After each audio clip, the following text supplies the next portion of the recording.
You're watching The Experience, Comic Culture and Sales, streaming live daily to Facebook, YouTube, Twitch, and Twitter. So I was literally just having a conversation with JD, the producer. Do you guys remember Mr. Six? The bald guy with the big glasses that danced for Six Flags Magic Mountain? That was a great marketing campaign because it had that high energy, which I believe is a song called Get on the Bus by like the Vega Boys or something. But that was such a simple character, and JD thought it was Martin Short in the makeup, but from what I understand, it was actually a female. But those commercials were always so upbeat and happy. And now, not only do you not see very many Six Flags commercials, they just, when you do, they don't stick with you.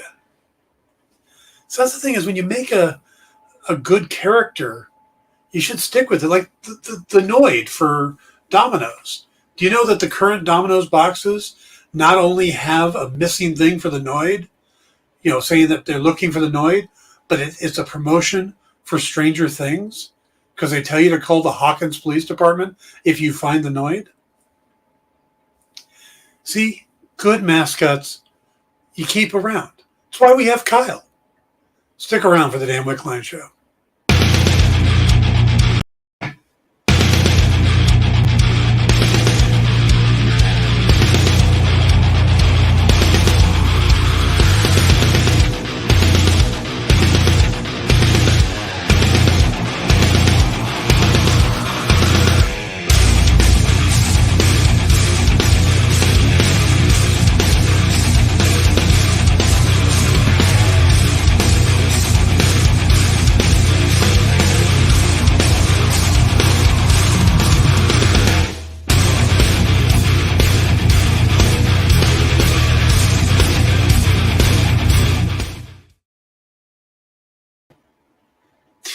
See, Cal says he knows his role right there. Good afternoon, everybody, and welcome to the Dan Wickline Show here on The Experience. It is Thursday, July 7th, and we got a few things to talk about today. Now that Boris Johnson has resigned, I'm waiting for my phone call to become the new British Prime Minister. We'll see if when that'll come, but I'm ready. I'm sure myself and Larry the Cat, we could move the country forward in a much better way.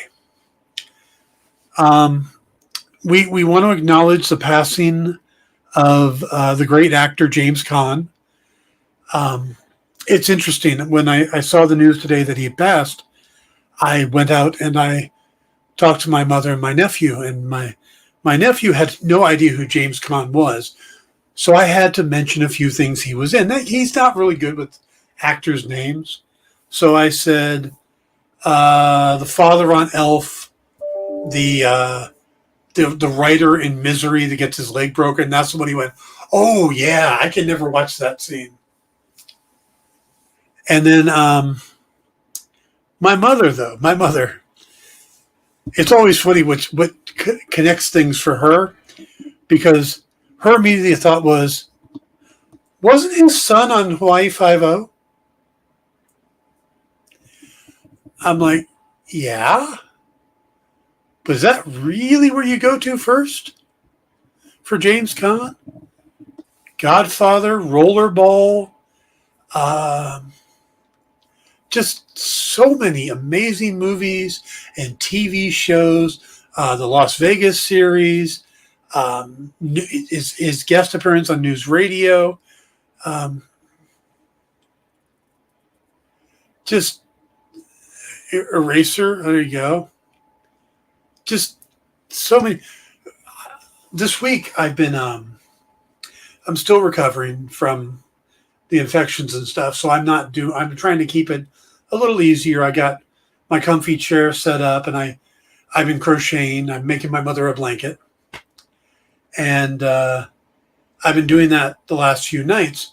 And while I do it, I've been listening to books. And the current book I'm listening to is Mel Brooks' recent autobiography. And he's going through all his movies. And, of course, he goes through Silent Movie. This was probably night before last I was listening to that part. And James Caan is one of the big stars that his character is trying to get to be in his silent movie. It's James Caan, Burt Reynolds, Anne Bancroft, and Paul Newman, who at the time, those were 4 huge stars. So James Caan had just come off of The Godfather, and it's a whole boxing thing with him. And I just remembered that. And he talks about how James was a neighbor of his.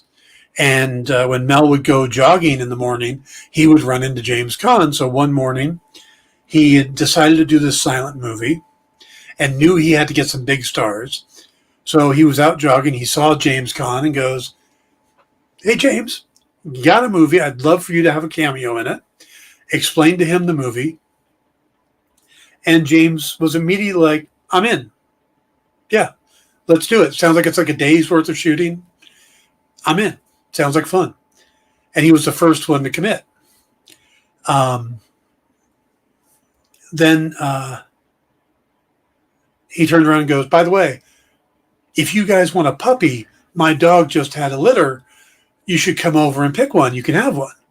And sure enough, they went and got a puppy. It was a pit bull mix. So it was the best. And Mel said it was the best dog he ever had.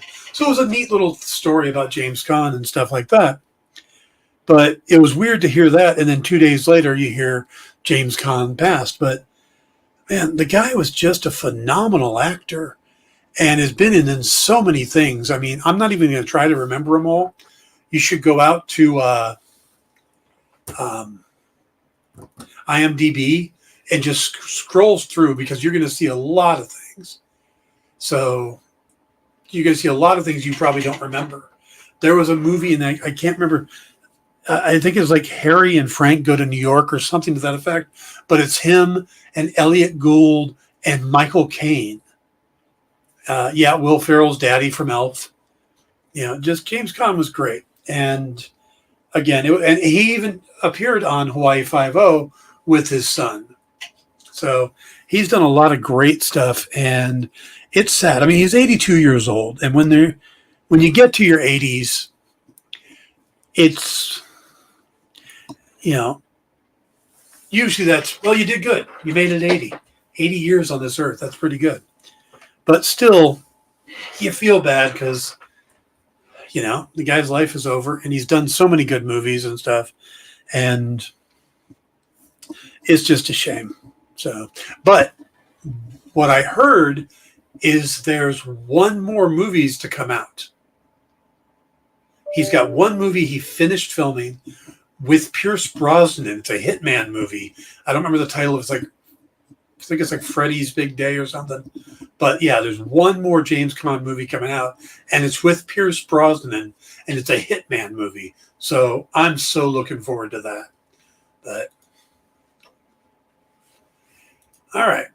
So condolences to the friends and family and fans of James Caan.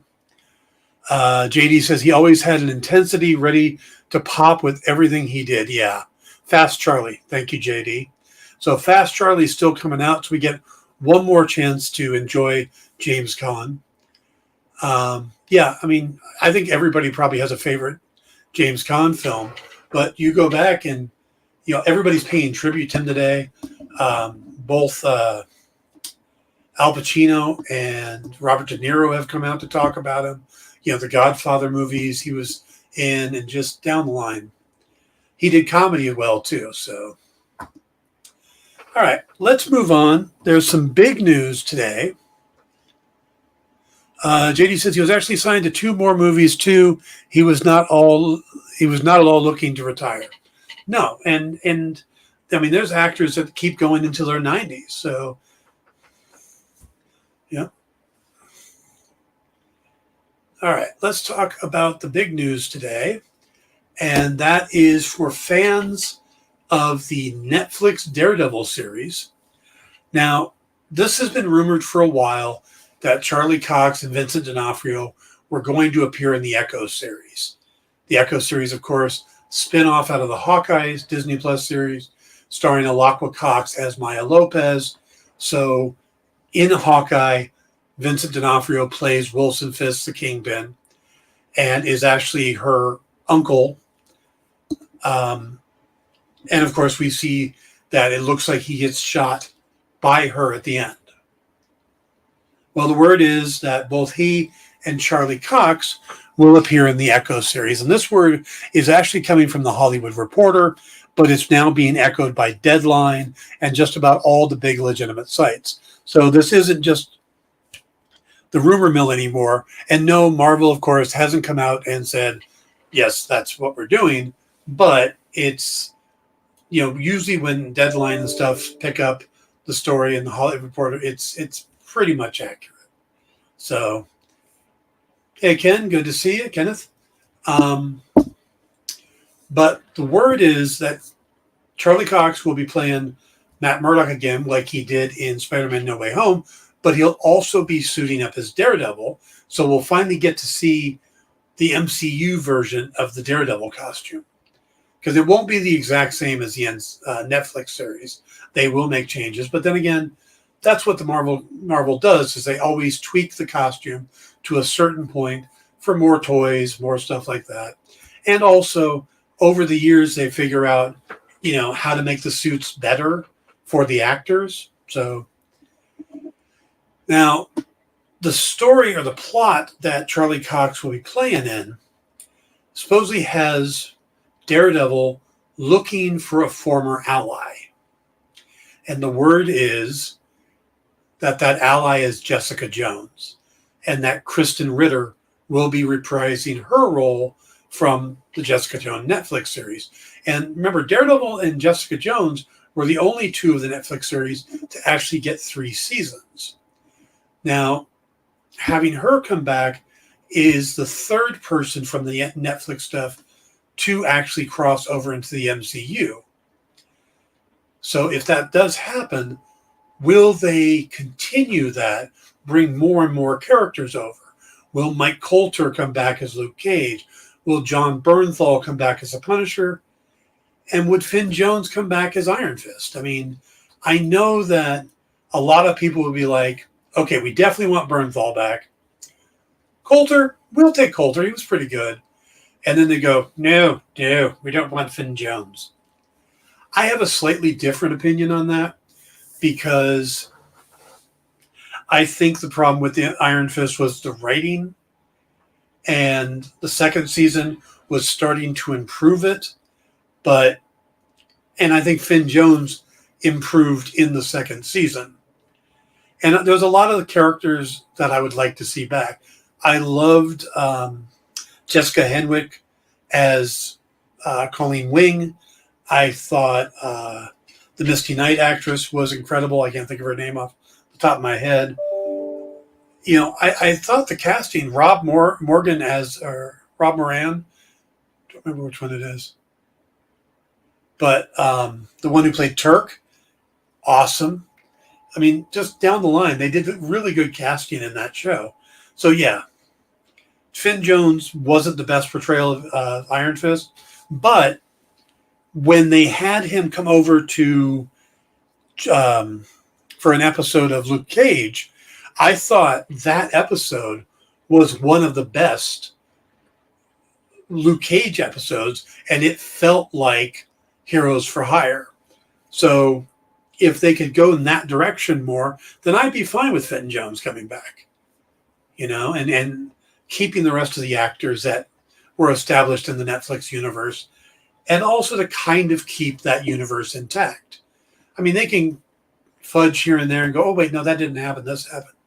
But I think overall, a lot of the casting was good. I liked the Foggy Nelson. Eldon, names are just... But I liked Foggy Nelson. I thought they killed Ben Urich too early. That one I do wish they would bring him back. But overall, I thought the casting in most of the Netflix series was really good. I'd love to see most of those characters make the jump over. And like I said, I wouldn't have a problem with Finn Jones, because he would be working with different writers. He'd be working in the MCU, and that's a big difference than, Scott Buck leading the first season and just doing a horrible job. So, yeah, I would definitely like to see Finn. I could be happy seeing Finn Jones come back. But getting Kristen Ritter back, giving more time to Daredevil and Kingpin, that's awesome, because Daredevil was probably the highlight of all those shows. So, all right. Hey, today, did you guys tune in yesterday for the Comics Collectibles? I know I actually tuned in and was on the show for most of it. I know that they got into the 40s. JD, did they make their 50 and give away the set of books?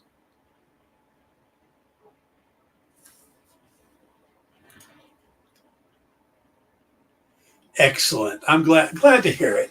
I know it was close, but I had to go at about 15 minutes till the end. So that's awesome. Hopefully they'll do more stuff like that. I should probably do a giveaway here too. Get some more people. What would I give away? I could give away a Karma graphic novel. But then I have to make sure everybody's over the age of 18. Should give away something. 73. No, does that mean they gave away the second set of books too, the signed books?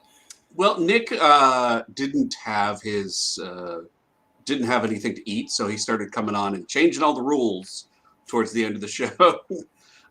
So he changed it from, instead of 70 people on live, he was like, well, if we get 62 likes, we'll give away the signed books. And then eventually he was like, okay, we're just going to give away the cards. So very cool. Well, he gave away everything at the end. Sounds like it was still a really good turnout. Oh, yeah, it was great. It was amazing. Everybody's bringing in all their friends, lots of new faces we hadn't seen before. That is awesome. Good job. So, yeah, I definitely think we should do a giveaway here. But, like I said, Karma's a little tricky because it's adult content. I'll have to look through, see what I've got of my other stuff. Maybe the freeze trade, or maybe one of these books of the week. Would you guys be interested in a John Cassidy exclusive Champions cover book? Wouldn't be signed. I think that's part of the problem. But I could sign the stuff mine. But yeah, we'll figure it out. Maybe we'll do a giveaway soon. Yeah, or we'll give away Kyle, just for like a week. He can come to your house, do things for you.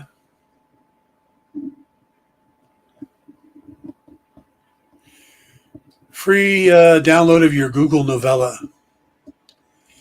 The novella never got that far, but I do have digital comics we could give away, or digital books we could give away. That's true. That gives me an idea. I have to think about this one. So, okay. Let's go ahead and take our first break. And then when we come back, we are going to talk Miss Marvel. So we'll be right back. Get the inside scoop on everything happening at the Experience every week. Join our mailing list by scanning the QR code at the bottom of the screen and then watching your email inbox.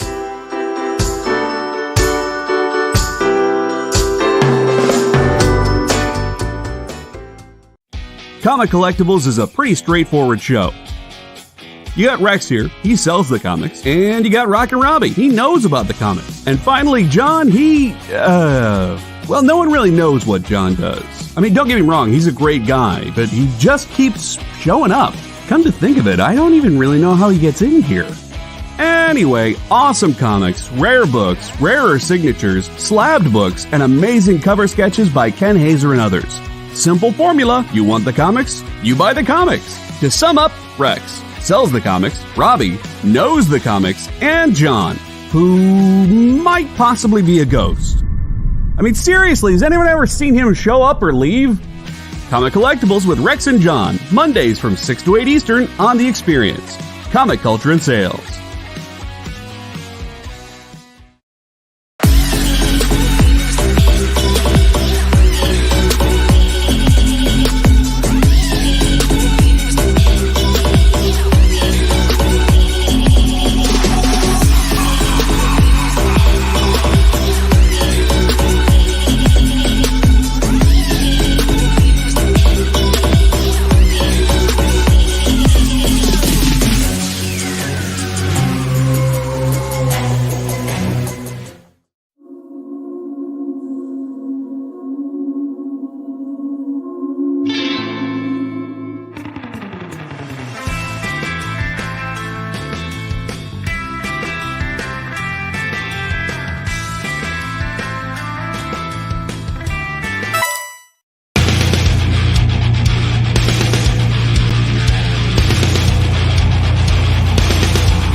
Hey, welcome back to the Dan Wickline Show here on The Experience.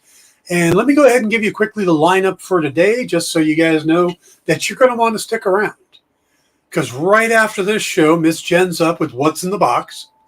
And I don't know if a dead rat showed up last week as we were hoping, but we had a buyer for it already. And then after that is Space Cadets with the crew talking about zombies, puppies, and chums. Is that what it says? Chums? And then we have the game show that has the worst name ever. And it's titled To the Victor Goes the Spoils. And that is Nerd Cular Warfare. And so that's our evening lineup. Mr. Henri Compen will not be on the show, not doing his show tonight. But we've got a great lineup. So What's in the Box, Space Cadets, and Nerd Cular Warfare. By the way, Nude Cular Warfare would actually get a lot of viewers, I think. Yeah. Hey, Jenna. So, all right, so stick around for that. I am resisting the urge to talk sports today. I am a Carolina Panthers fan, and we made a big trade yesterday, which I'm not sure if it's a good idea or not. So I am resisting the urge to talk about that. And what we will go on to and talk about, of course, is we're going to go on and talk about Miss Marvel, episode 5, which I got to say was one of my favorite episodes. And it definitely played out differently than I had expected. But what we are going to talk about is going to have some spoilers. So we're going to get JD to do the spoiler warning and put the little graphic up as soon as he gets a chance.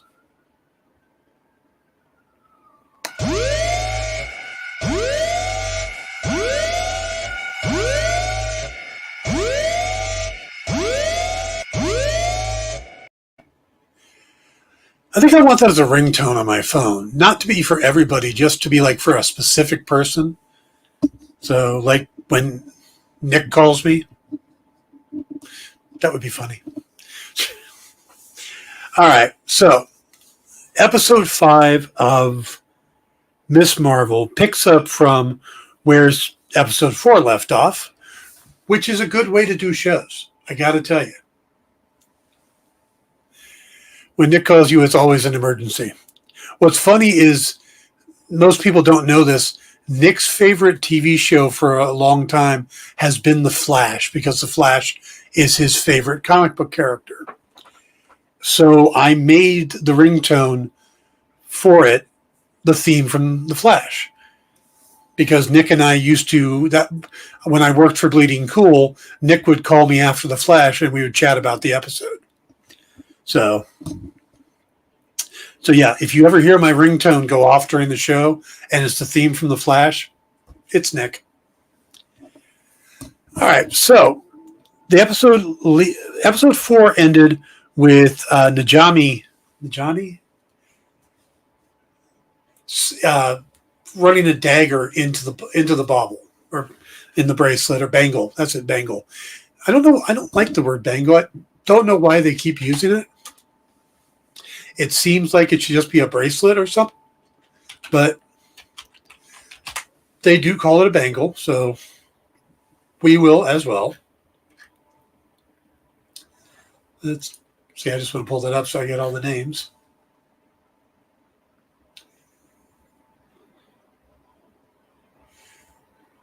Najma, of course, stabs the dagger into Kamala's bangle, and it throws her back in time to the moment of the partition when her grandmother Nani, or Sana, gets separated from Aisha and is led back to Hassan by way of the Trail of Stars, which is the big family saying, or the big family story. Well, we go back, and it's a really neat opening because it starts off with the normal Marvel logo, and it switches into the sepia tone thing that goes into like an old newsreel, and it talks about the partition and when the British leave and the island or the India gets separated into India and two Pakistans, west and east. But the interesting thing is the voiceover for the newsreel talks about Britain as being, in a very negative light, which wouldn't be the way the newsreel would do it. At least not a British newsreel. Maybe an American newsreel, but the British newsreel would have put Britain in a better light, and it doesn't come across that way. So I think that might be an issue, but at least for authenticity. But again, we get a lot of what happens, and then it switches into Aisha running from a British soldier and ending up killing him with the dagger and finding this little area to hide in roses in this little village. And she ends up getting involved with the guy that grows the roses, Hassan, who has a bum leg. And he finds her sleeping in his roses and wakes her up and invites her in for food and shelter. And of course, the two of them fall in love and have a child, and that's Sana. And of course, she's kind of hiding out there for a while. And Sana gets a little bit older, so she's there a good number of years, building the life between with the son, Hassan. So it's a neat little thing to see her growing up, the little girl growing up, and Aisha finding humanity, and where she was real set on finding her way back to the Noor with Najma and the others. At this point, she's now got a life and a family, so leaving isn't what she wants to do anymore. Well, when Najma finds her and says, "This is where you've been hiding, we can now put our plan into effect," Aisha's like, "Of course, I have to get the bangle, but and she's like, "You have until sunset tomorrow." Well, the partition is happening, and they're already dealing with hatred because they're Muslim, whereas the division is happening, and they need to pick up and go anyway. And she convinces Hassan that it's time for them to do that. Doesn't tell Hassan her real reasoning for doing it is to get away from Najma, but convinces him it's time to go, and they head for the last train out, which doesn't go that well because Najma ends up catching up, and Aisha confronts her, and Najma stabs her. Hassan has taken Sana and is heading for the train and is trying to get on, and they get separated, and Sana ends up alone, lost, crying on the train, and the train station is just packed. And the idea that there are even any room on the train is just bizarre to me because there's so many people. But Aisha sends out, I don't know, she's given the bangle to Sana anyway to protect her, but she kind of puts out this prayer to protect Sana.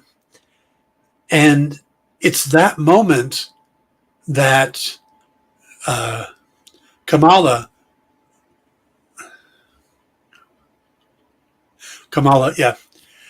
comes back in time, and she ends up finding Aisha and not Nick. So she finds Aisha stabbed and dying, and Aisha thinks it's Sana, like Sana grown up. She's like, "Oh, you've come back to me. Oh, okay." Well, she ends up helping.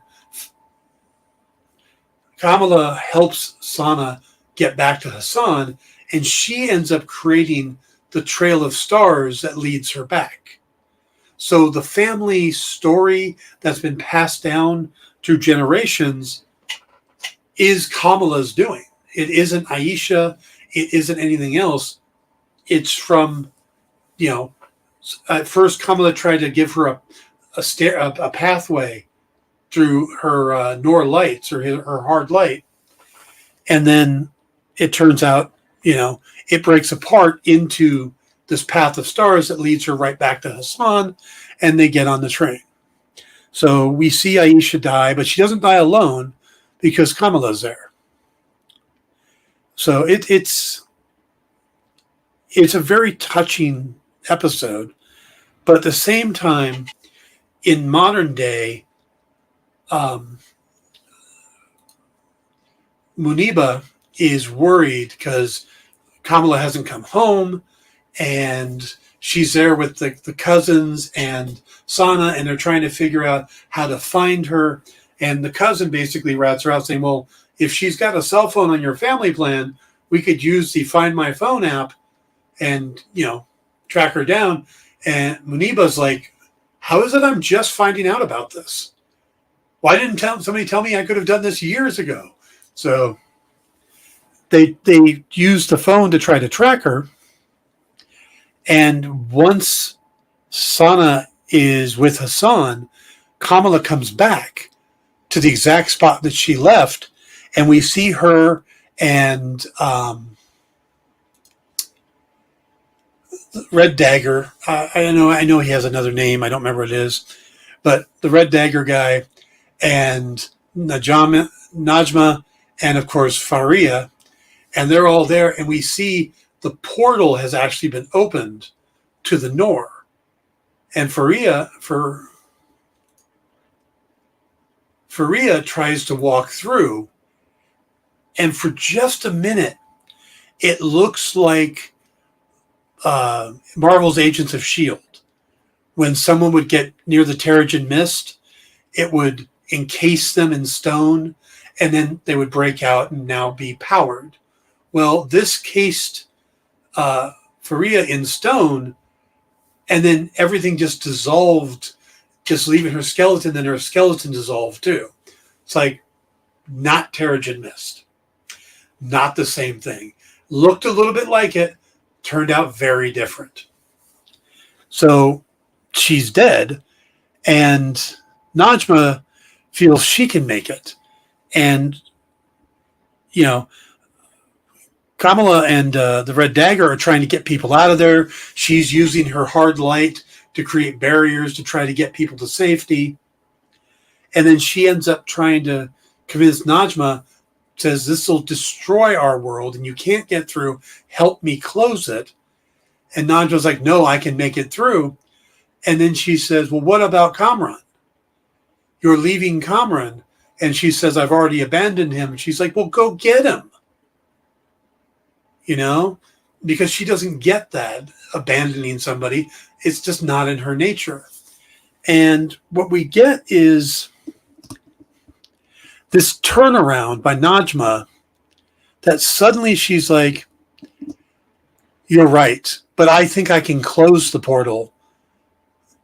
And she calls out Kamran's name as she tries to step in, and the same thing happens. But we see this energy flow and hit Kamran back in the States. Now, he's on the run from the Department of Damage Control. He got out with them, but they had left him behind to fend for himself. So he hadn't been captured yet, and he gets hit, and light forms around his hand, which is very similar to his powers in the comics. He becomes translucent in the comics, and he has light powers, so that character's moving forward. But she steps in and gets destroyed, just like her friend did, the other clandestine member. Well, then the portal closes, which I find very fascinating because that seemed like it was going to be the big thing for the series. And now it's resolved in episode 5. All the clandestine are gone. Kamran now has powers. The portal is closed, so there's no clandestine trying to force her to open anymore. So our main villains, I guess. So does that mean we're flipping back to the Department of Damage Control being the main villains? And it kind of makes sense because we end up back in New Jersey and Cameron goes to hide out at Bruno's place and they try to start over and try to become friends again, or, friends. And in doing so, Cameron goes, let's start over. Hi, I'm Cameron. And Bruno goes, yeah, I'm Bruno. And he's like, wait, really? I honestly thought your name was Brian. So it's like, okay, we're going to get the name thing finally sorted out. But while they're sitting in Bruno's place, one of the drones from the Department of Damage Control, which look like they're just repurposed ones from Edith, the Stark Tech thing, is floating outside the window and sees him, recognizes him, and Cameron destroys it with his new power. But then the thing, as it's going around, fires off a missile that destroys the market that Bruno works in. And that's where they end the episode. Now, there's something I didn't cover yet, but that's where they end the episode. So we're not sure what happens to Cameron and Bruno, if they're okay, what this is going to mean going forward. And does this make, again, the confrontation with Damage Control the big finale for the series, which really turns this series up on its ear? But let's back up. Right after they close the portal, as they're doing it, and this big energy blast comes out, and Kamala throws up a shield to protect her and Red Dagger. This is when Muniba and Sana walk in, and they see her using her powers, and they know what's going on. Her identity, basically they know that she is this nightlight or light girl. She refers to her as Light Girl. And it's the most interesting reaction because Muniba doesn't act like, oh my God, she's been lying to me. Oh my God, she's in danger. Oh, this is horrible. Oh, what's going on? She almost seems excited. And Sana is like, I told you we were magic. This is all. And then, of course, they want to know who's the boy. So there's a little back and forth between them.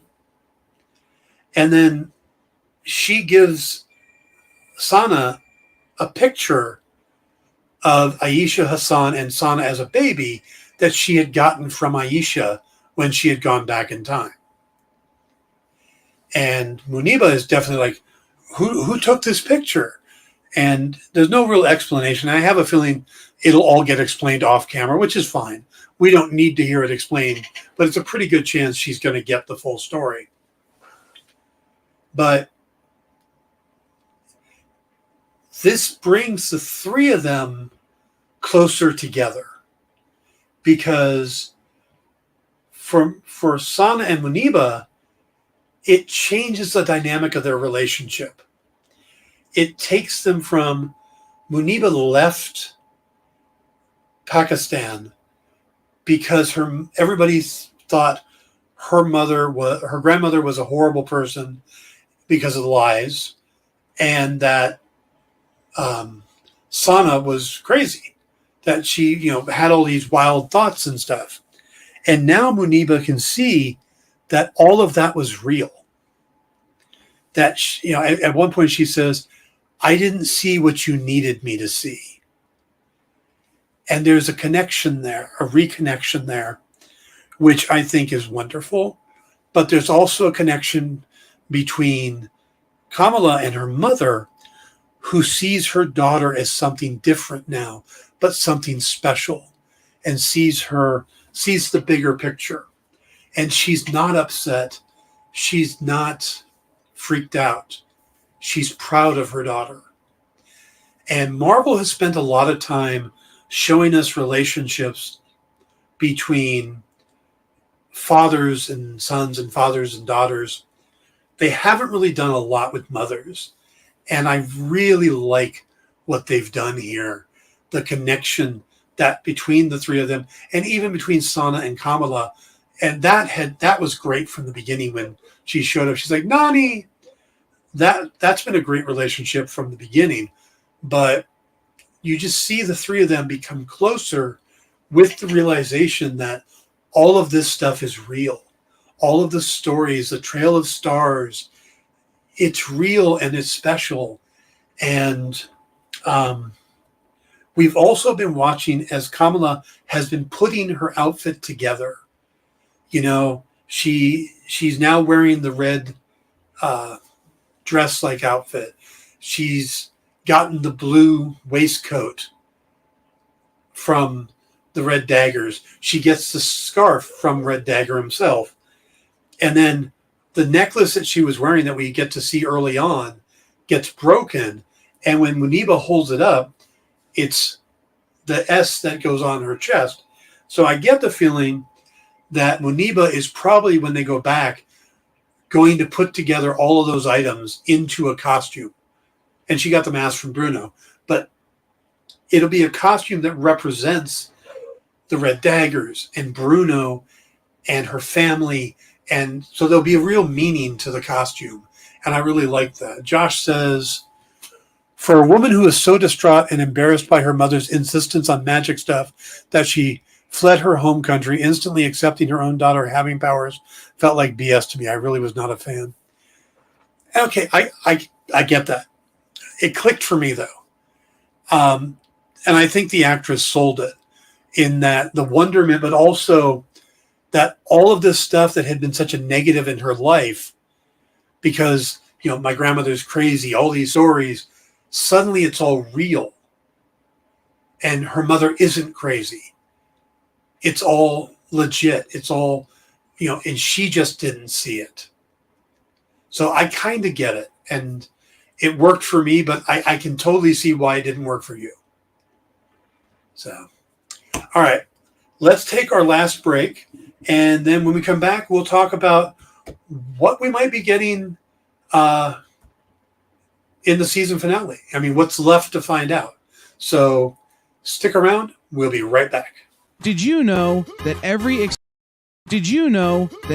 experience show, including some exclusive content, streams on Twitch? Check it out. Twitch.tv/the_EXP. Or just scan that QR code.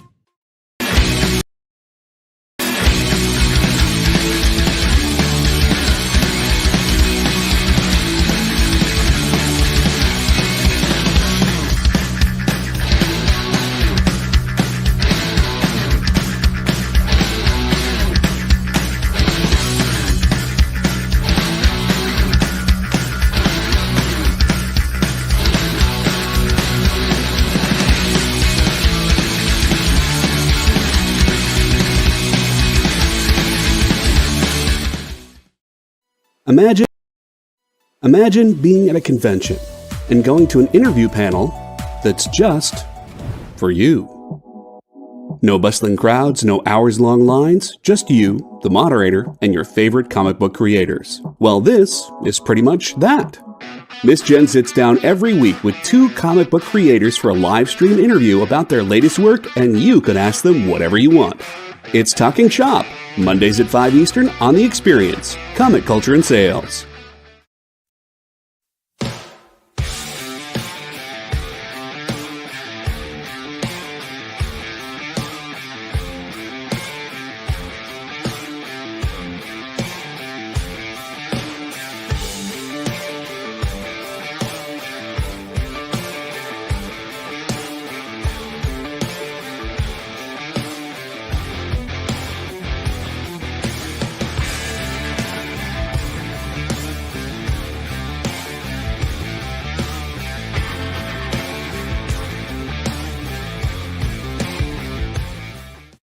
There's a super new way to support your friends over at The Experience. Head over to YouTube and send us a super chat, a super sticker, or a super thanks. We'll be super grateful for your support, and then keep an eye out as we launch membership services over on YouTube. It'll be a great way to get first look access at new content and shows before anybody else. Keep your eyes peeled and make sure you're following us on YouTube.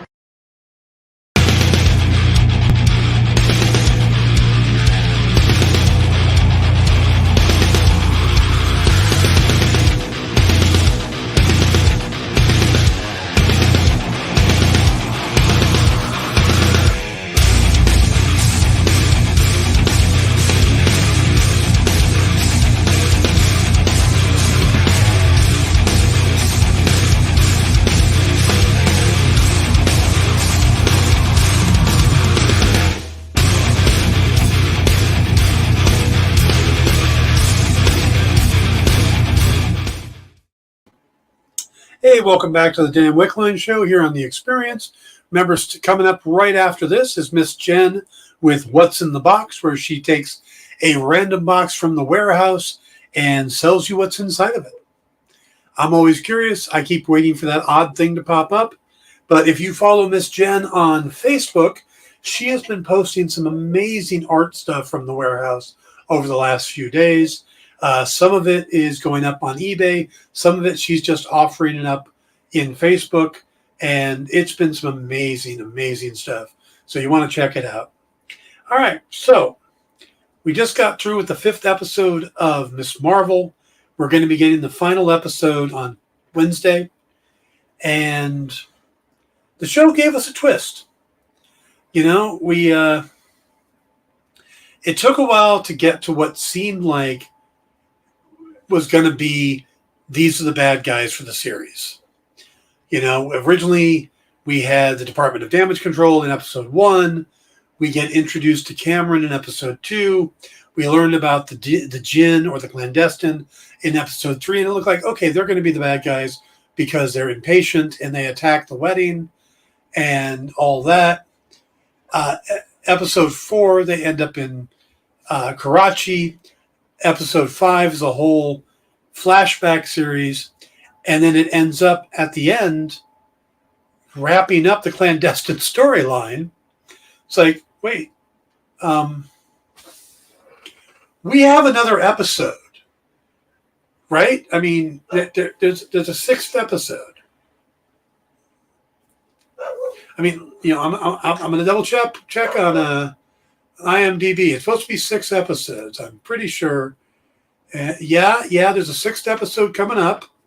So, what the hell?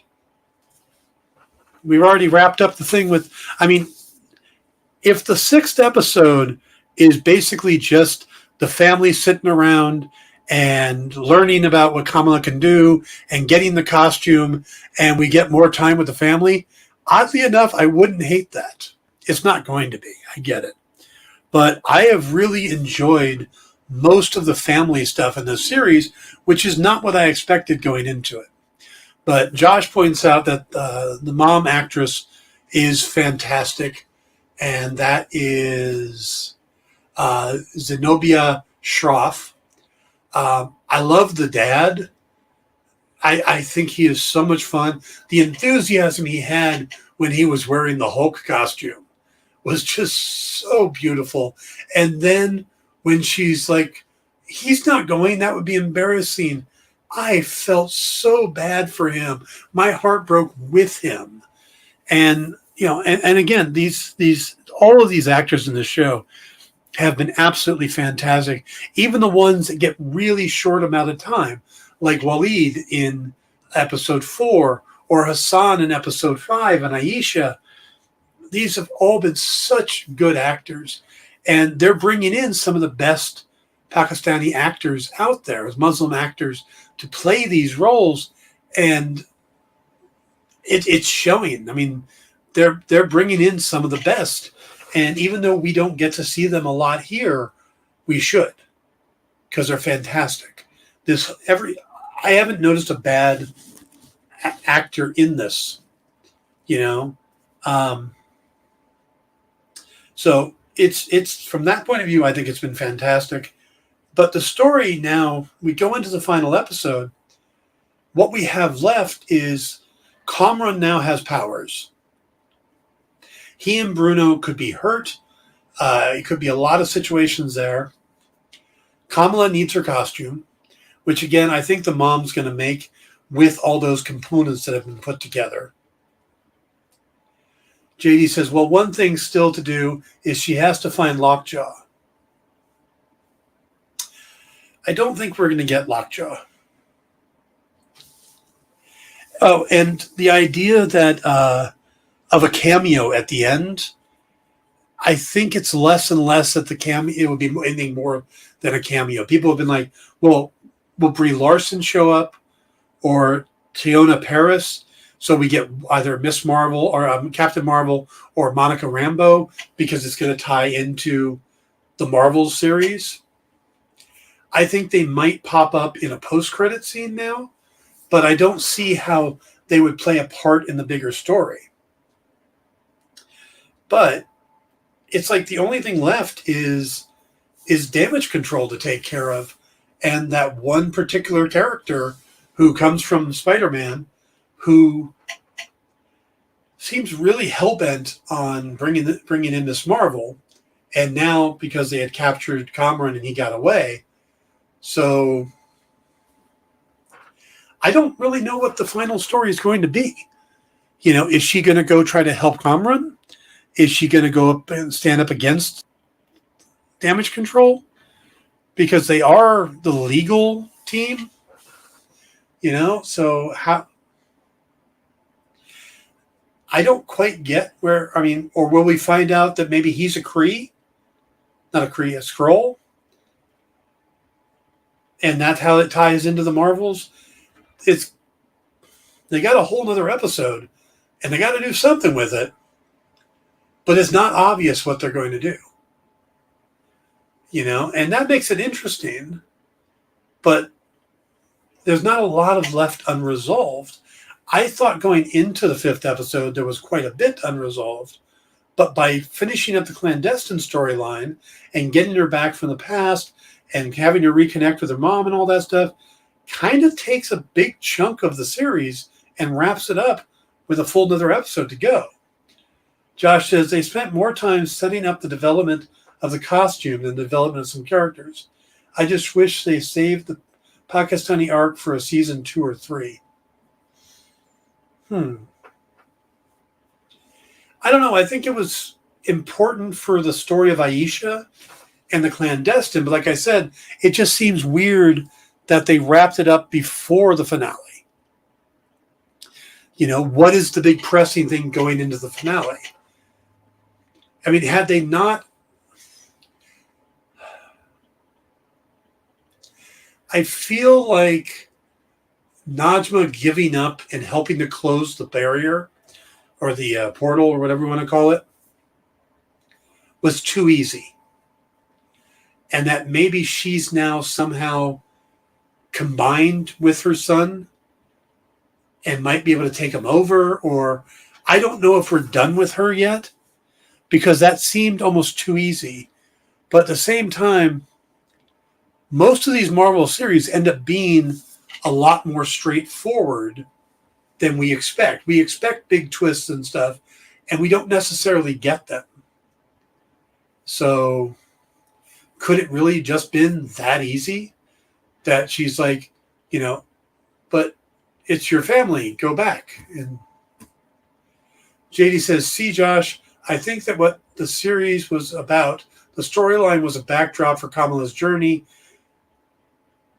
piecing together who she is from bits of the old and the new worlds like the costume.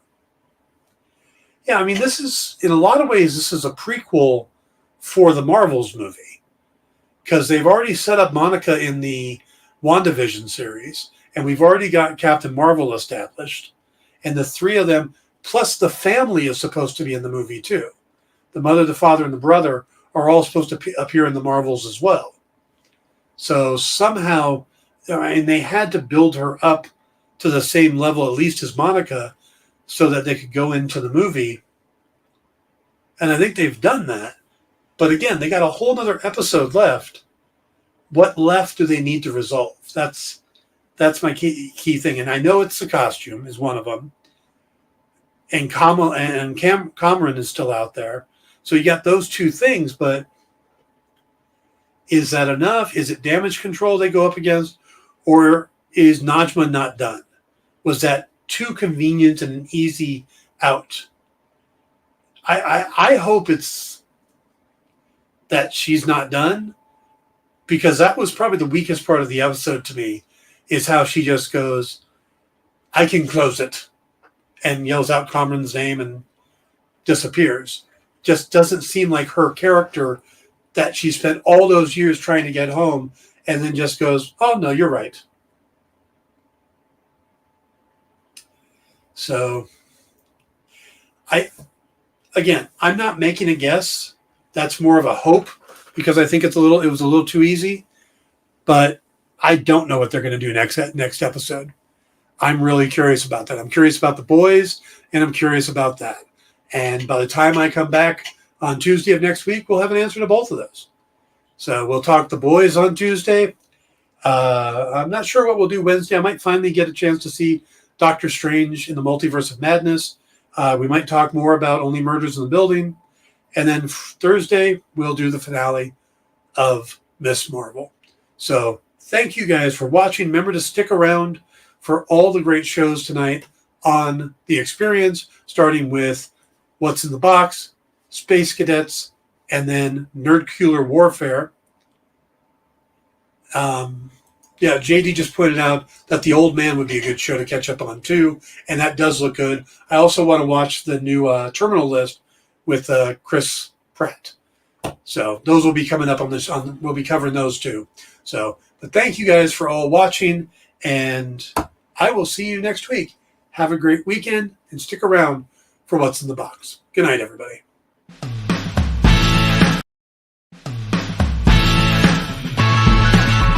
Join the party.